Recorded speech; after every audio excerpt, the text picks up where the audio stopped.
আচ্ছা, আজকে FZS FI version 2 আমাদের ফেসবুকের যে গ্রুপটা, এই গ্রুপে একটা মেসেজ দেখতে পাইলাম যে এইখানে একজন লেখছে, এরকমভাবে আমি ক্লিয়ারলি উনি যা লেখছে সেভাবে বলতে পারতেছি না, তবে ওনার ভাষ্যটা হচ্ছে 3 থেকে 4-5 গিয়ারে থাকলে উনি যদি থামা অবস্থায় বাইক মানে স্লো অবস্থায় বাইক যদি চালায় তখন একটা শব্দ হয়।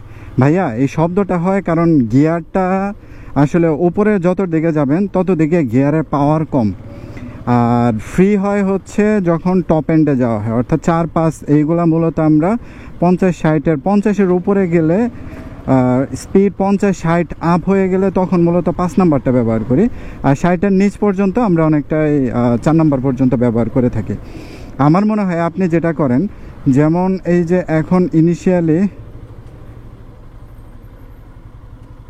এখন আমার বাইকটা নিউট্রাল অবস্থাতে আছে।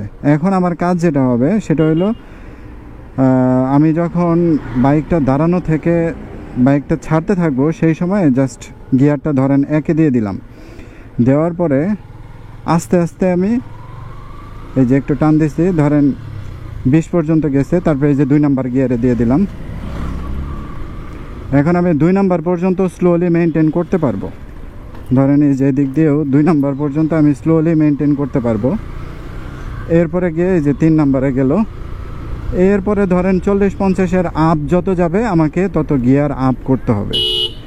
কিন্তু আপনি যদি এখন যেটা আমি দেখাবো এই জিনিসটা যদি মানে করেন, সেটা হলো প্রথম সময়ে, অর্থাৎ আপনার গাড়িটা যখন দাঁড়ানো আছে, দাঁড়ানো থাকাকালীন অবস্থাতেই যদি আপনার বাইকের গিয়ার 4 কিংবা 5-এ থাকে, তাহলে টপ এন্ডের মানে ইয়াটা আসলে টর্কটা এই অল্প গিয়ারে সে নিতে পারবে না।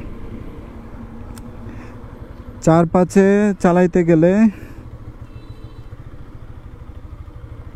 অবশ্যই 50 থেকে 60 কিলোর উপরে থাকতে হবে। যেমন ধরেন এই যে এখন 5 নাম্বার গিয়ার আছে, এখন আমি এই যে টানবো, দেখেন এই যে শব্দটা হইতেছে, খেয়াল করছেন? আরেকবার একটু দেখেন, এই যে দেখেন শব্দ হইতেছে। এই শব্দটা মূলত হচ্ছে 4 কিংবা 5 নাম্বার গিয়ারে থাকলে এইটা আপনি পাবেন। কিন্তু আপনাকে যেটা করতে হবে, অল্প গতি যখন, অর্থাৎ আপনার দাঁড়ানো থেকে একটা বাইক যখন আপ করবেন, তখন অবশ্যই আপনাকে 1 থেকে 2 মানে 1 কিংবা 2 নাম্বার গিয়ারে দিয়ে আপনি সেটা মেনটেন করতে পারবেন। কিন্তু আপনি যদি 4 কিংবা 5 নাম্বার গিয়ারে রেখে একদম দাঁড়ানো গাড়ি মানে স্টার্ট করতে চান, সেক্ষেত্রে এই সাউন্ডটা হবে, কারণ ও পাওয়ার প্রডিউসটা ঠিক মতন করতে পারবে না।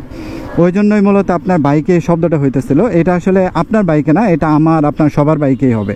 তো এটা হচ্ছে রাইডিং স্কিল। এই রাইডিং স্কিলটা মেনটেন করলে আপনি এই প্রবলেমটা আর পাবেন না। তো প্রথম থেকে যখন আপনি স্লো গাড়ি যখন উঠাবেন, তখন অবশ্যই 1 কিংবা 2 নাম্বার গিয়ারে দিয়ে উঠাবেন, তাহলে এই সমস্যাটা হবে না।